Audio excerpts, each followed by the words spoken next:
I would say there are three primary characteristics that define a destructive cult. First of all, a totalitarian leader, a charismatic leader who becomes an object of worship.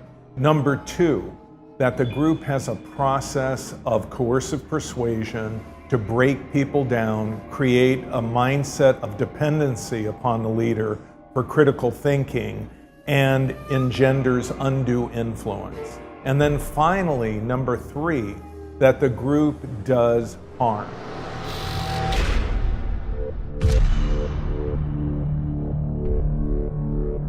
So I think the cult really came out of this concept of building this character, the father.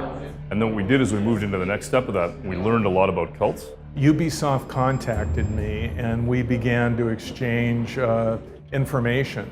You know, they basically bounced things off of me to see if they were historically accurate. So basically what I kind of brought to the table was my long history of work and research dealing with destructive cults.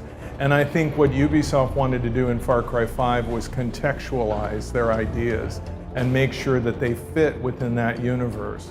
Often, and that's what's really scary, was saying, yes, this exists, and actually it was worse. And so we were realizing that then again, reality was far stranger than fiction, and we could go actually way further than what we were doing. I think the problem is that when you or I think cults, maybe what we think of is just a bunch of people running around in these weird robes and there's goats around or whatever else, and you're like, what is this? There's all this sort of inference to a very cliche version of a cult. And that's not what this is. We learned a great deal about them. And so we started to build this cult and think about it, and we started to say, how does it work? How would it be seductive? When a destructive cult wants to take over a particular area, they will have people coming in, buying businesses, buying real estate, and they become a disproportionate amount of the population. I mean, if it's a small town, it may not take that many members of a destructive cult to tip the balance and for the town to become kind of a company town.